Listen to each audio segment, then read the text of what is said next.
Баршаңызға сәлем. Бүгін ацетилсалицил қышқылы туралы айтатын боламыз. Ацетилсалицил қышқылы халық арасында аспирин атауымен танымал. Бас ауырса немесе тұмаудың бастапқы кезеңінде аспиринді қабылдап аурудың алдын аламыз. Дәрігер рецебтінсіз сатылатын медикаменттердің бірі. Одан бөлек оның біз біле бермейтін бірнеше пайдасы бар. Бірінші, безеулермен күрес. Аспириннің негізгі құрамы салицил қышқылы, терідегі ұсақ тесіктерді тазартып, қабынуды басады. Аспириннің бір таблеткасын 3 ас қасық суға ертіп, безеуге жағып қойыңыз. Бірнеше уақыттан соң қабыну басылады. Одан бөлек, массаж жағып, кейін асқынған жағдайда аспирин қызаруды басуға көмектеседі. Оның үстіне ісікті кетіреді. Екінші, қатерлі ісікке қарсы.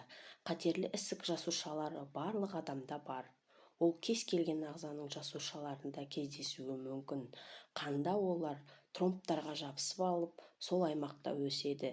Дегенмен, ацетилсалицил қышқылы тромбоциттерге бір-біріне жабысып қалуына мүмкіндік бермейді. Осылайша қатерлі ісіктің алдын алады. Оксфорд университетінің зерттеушілері аспиринді аз мөлшерде 75 мг 5 жыл бойына күнделікті қабылдау рак ауруының туындауын 20%-ға азайтатынын дәлелдеген. Үшінші, сүйелді кетіреді. Сүйелді кетіру үшін аспириннің 3 таблеткасын ұнтақтап, оны 1 қасық лимон шырынымен 2 қасық сумен араластырасыз. Пайда болған пастаны сүйелге жағып, жабыстырғышпен пластырмен бекітіп 1 күн ұстау керек. Осылайша сүйелден арылуға болады. Төртінші, қайызғақтан бір жола құтылуға көмектеседі. Ацетилсалицил қышқылы тек безеулермен арылуға септігін тигізіп қана қоймай, қайызғақтан бір жола құтылуға көмектеседі. Сол себепті көптеген сусабынның құрамына кіреді.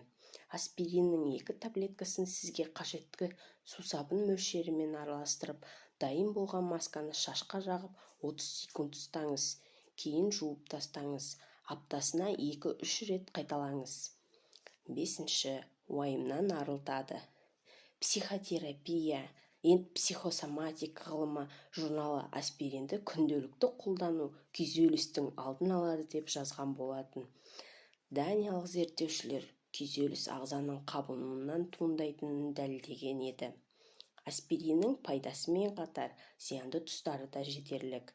Мысалы, аспириннің инфаркт пен инсульттің алдын алуда пайдалы деген сенім бар. Ал таяуда ақш-тың солтүстік Каролина университетінің ғалымдары аспиринді инсульт пен инфарктқа қарсы пайдаланудың жанама түрде зиян әкелетінін анықтағандары туралы жарияланды. Олардың айтуынша, аспиринді жозықсыз пайдалану асқазан жарасы, ішке қан кетуге соқтыратын ауыр түрлеріне, тіпті миға қан құйылуына ұрындыруы да әбден мүмкін. Әсіресе жоғары қан қысымы бар, қант диабетімен ауыратын адамдарға ол аса қатерлі.